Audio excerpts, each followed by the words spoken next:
I used to think love was simple until I met Liam.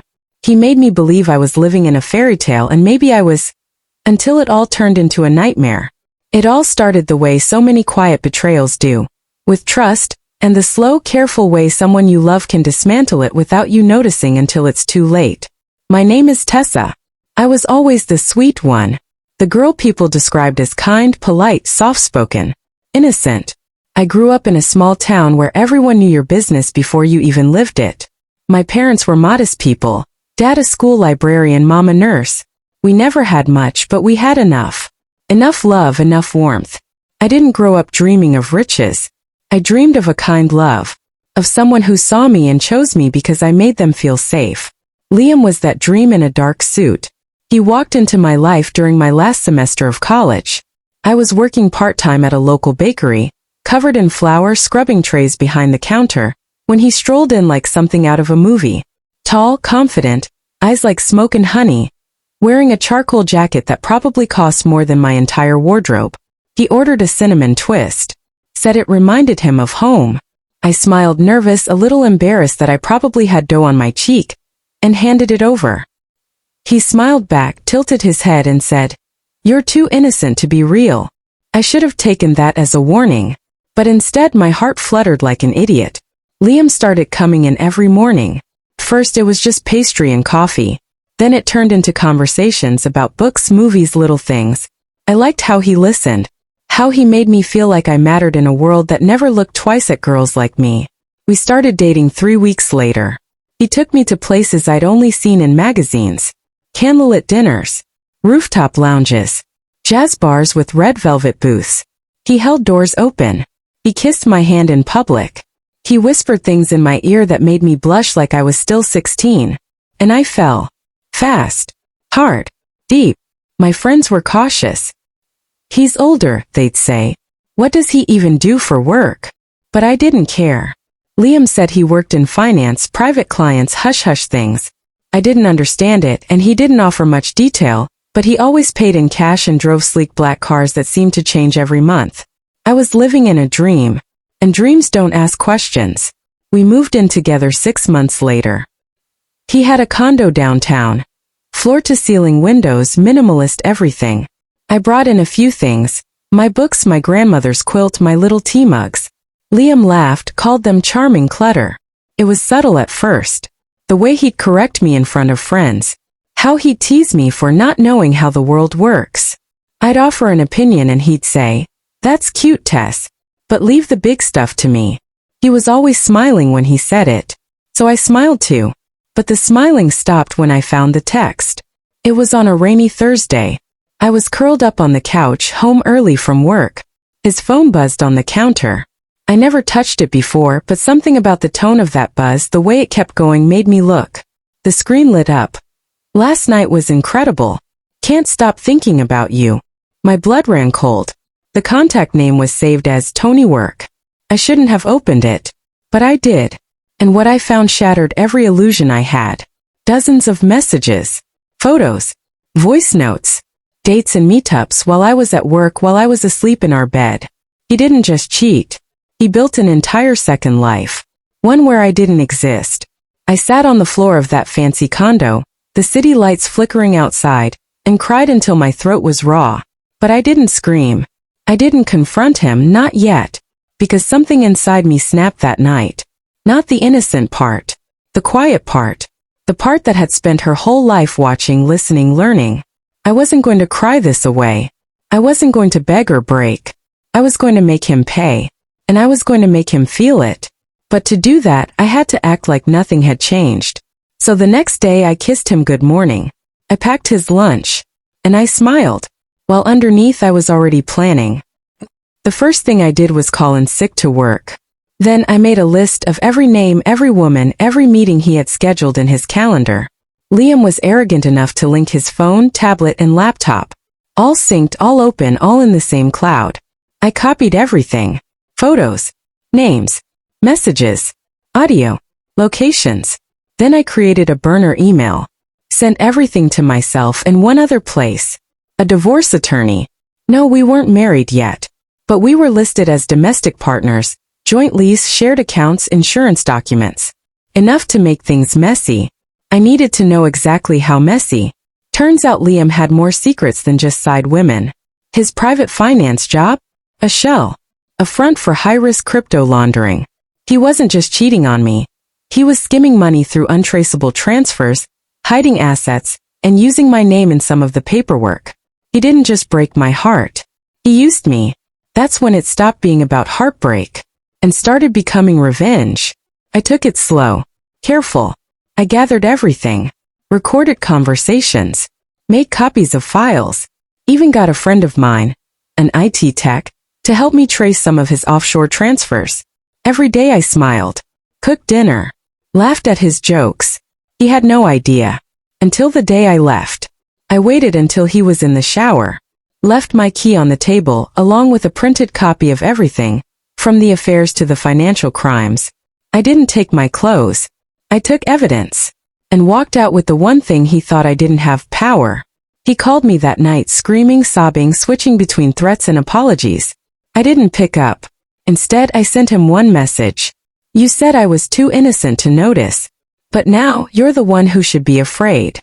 For the next few days I stayed quiet. I didn't text Nathan, didn't call, didn't even open his messages.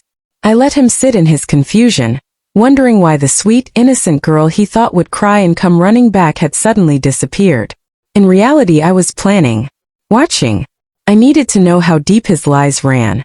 I'd heard rumors before. Other girls' secret parties, things he always swore were just jealousy or lies from people who hated seeing us happy. And I believed him. Of course I did. I wanted to believe in love. I wanted to believe I was the lucky girl who'd found something real. But now, everything he said felt like poison. I started with his social media. Nothing public, of course, he was smarter than that. But people slip up. I created a fake account.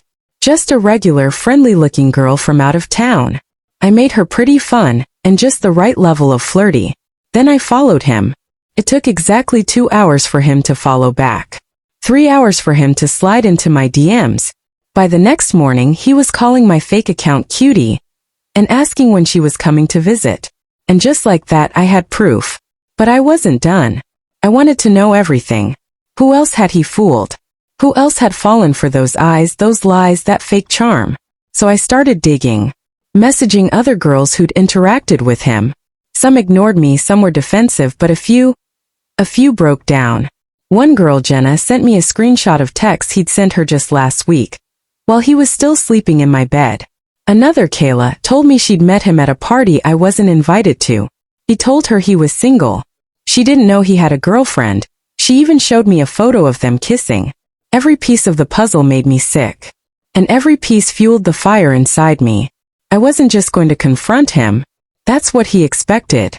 I wasn't going to yell, cry, or demand answers. No, I was going to show him what too innocent could really do. Nathan always underestimated me. He thought I was soft, weak, breakable. But there's one thing people like him never understand.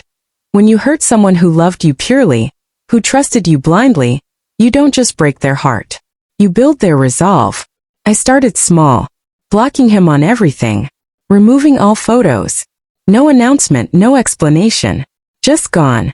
Then I called in a favor from my cousin Taylor, who worked at the same real estate agency Nathan's dad owned. She knew things like how Nathan had been helping his dad with some shady house flipping projects, hiding things from buyers, skipping inspections. Not illegal exactly, but not clean either. Taylor had access to files, emails, and the best part? Nathan had been bragging about using my savings, the money I'd worked 3 summers to save, to invest in a property he said would make us both rich. Except it was never in my name. It was in his. I found the documents. He'd forged my signature on a release form. My money, all $8,000 of it, was gone. So now this wasn't just personal. It was legal. Taylor helped me collect everything. I made copies, saved emails, got texts, and then I took it to a lawyer. I'll never forget the way her eyes narrowed as she read through the folder. This isn't just betrayal, she said. This is fraud. You have a real case. She explained the process, how we could file a civil suit, how we could freeze the property under investigation, how, if we played this right, Nathan wouldn't just lose my money. He'd lose the house, his reputation, His dad's trust. And that was just the start. I didn't rush it. We prepared quietly. While Nathan posted selfies at the gym and flirty TikToks with captions like "New Year, no drama," I was building the storm. Then came the day. My lawyer filed the papers, sent copies to Nathan's business address. By then, I'd already made sure the property buyers knew they were walking into a lawsuit. The deal fell through. Nathan showed up at my apartment the next night. He looked angry, confused, nervous. "You think you can just ruin my life?" he snapped. I didn't even flinch. "You ruined your own life, Nathan. I just gave it a spotlight." He tried to talk his way out. Said he loved me. Said it was all a misunderstanding. That I was being dramatic.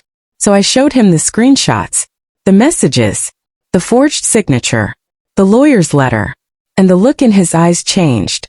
It wasn't fear. Not yet. It was the realization that the girl he once called too innocent had become someone he never expected. I closed the door on him. He stood there for a while, maybe thinking, maybe panicking, but I didn't care. I wasn't doing this for closure. I wasn't doing this for attention. I was doing this because no one gets to destroy someone's trust and walk away clean. And this was just the beginning. The silence in the courtroom was deafening. Eli sat frozen, mouth slightly open, as the judge read the verdict aloud. In light of the clear evidence submitted by the plaintiff, and the witness testimony corroborating the claims, this court finds in favor of Ms. Wren Holloway. His lawyer frantically flipped through papers, whispering in a panic. But there was nothing left to argue. The judge continued, voice stern.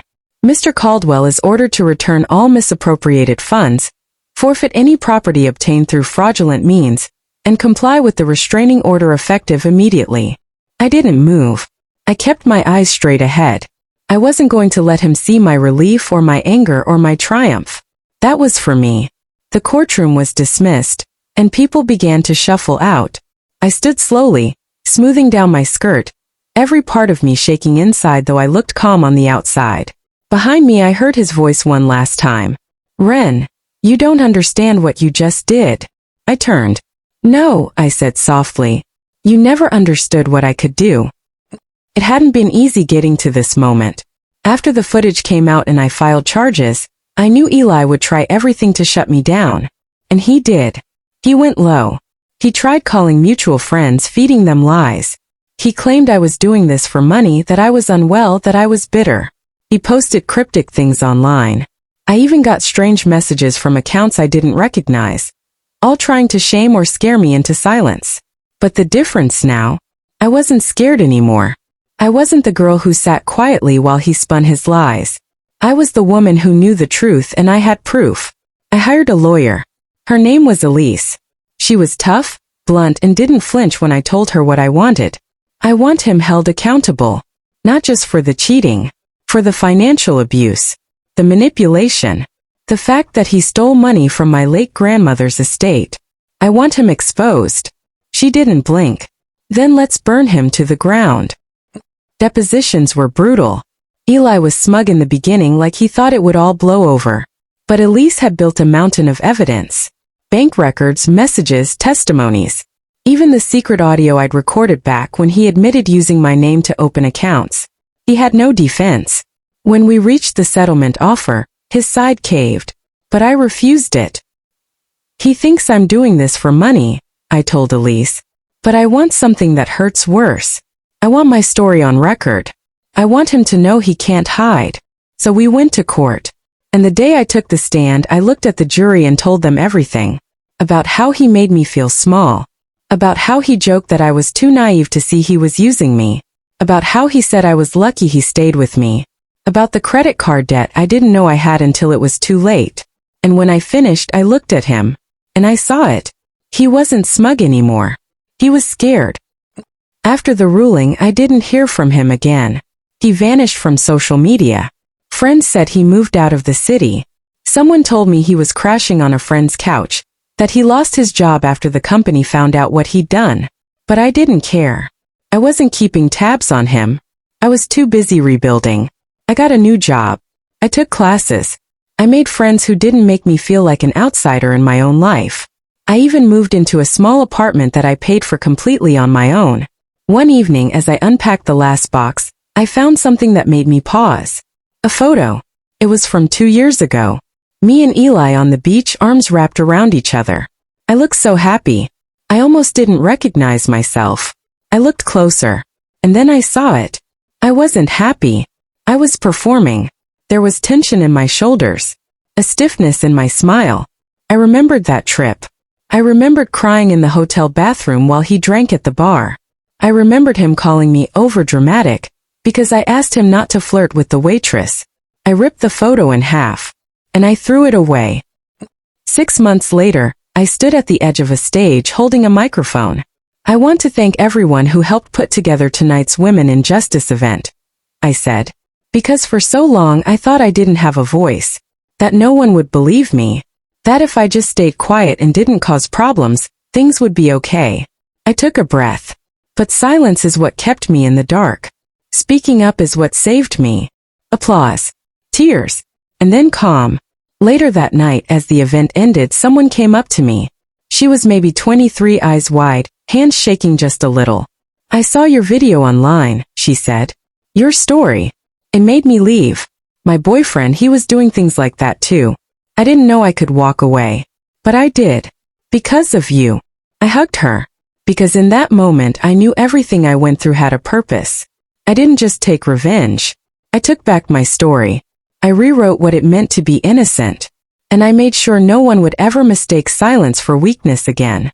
If this story moved you, don't forget to like, share and subscribe for more powerful revenge stories.